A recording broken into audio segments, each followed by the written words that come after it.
giving me an opportunity to talk about Itma.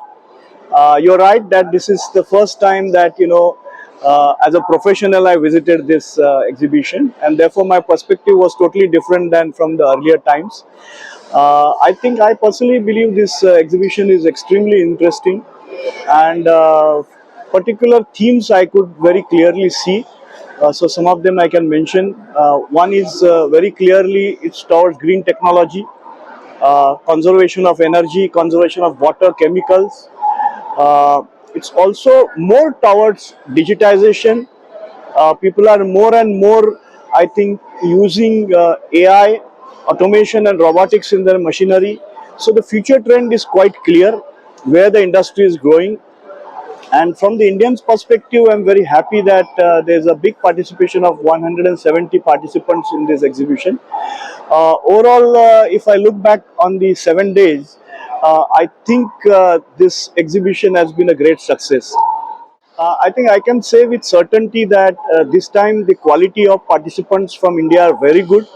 Not only that, but the technology which they have exhibited has really gathered a lot of interest among and excitement amongst the overseas visitor. I visited some of the Indian stalls and I found that a lot of overseas visitors actually visited their stalls, showed their inquiries, and Indian manufacturers are quite upbeat that they can, they will get quite a good share of the world market also now. They appear to be much more confident. Second observation which I have is that the technology gap between the European machines and the Indian machines have certainly been breached, and this has actually attracted a lot of overseas. I have seen particularly the companies which I advise, some of them like Rabatex Industries and Yamuna Machine Works. I have very clearly seen buyers from Turkey, buyers from Russia, Africa, USA, Europe coming there, and I think they are really finding India as a promising country as far as the textile machinery is concerned, because last Itma, if you see, it was dominated by the Chinese manufacturers. But I see a total change this time. The Chinese are very less in numbers. Europe is finding it extremely difficult, to make cost-effective machines because energy costs have gone up. It's becoming very tough for them. In that context, I think Indian machinery makers have a very bright future, in my opinion, because the technological gap is breached. We are still economical, and I personally believe for the Indian textile machinery industry, this will be the best period coming in now for the few years now.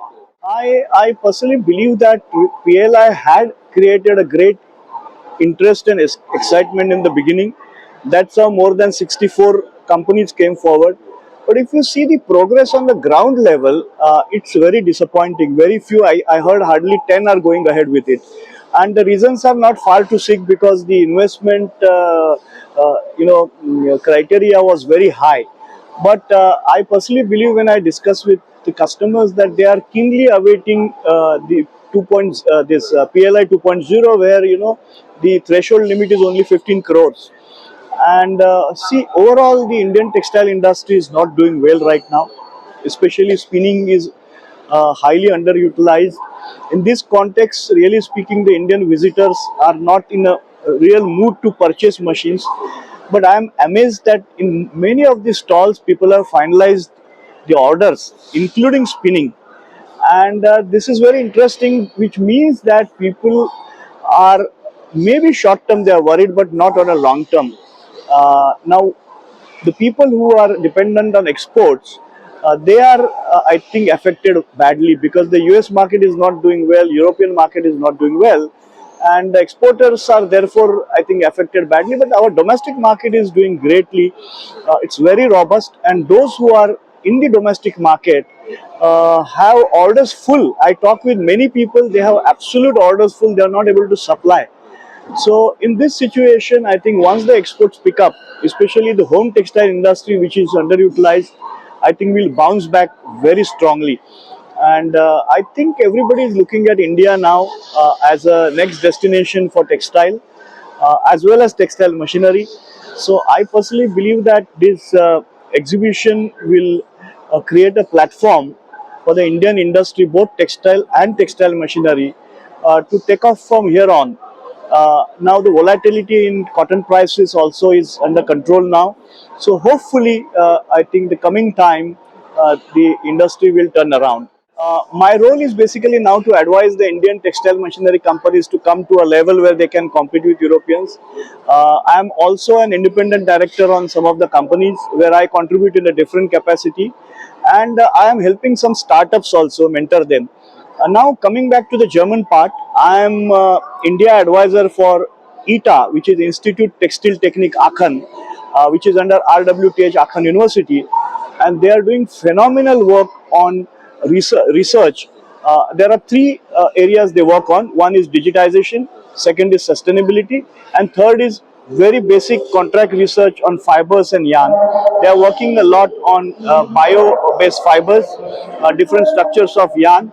So it's a very interesting experience for me. It's a learning experience for me. And ITA is very highly regarded institute for research.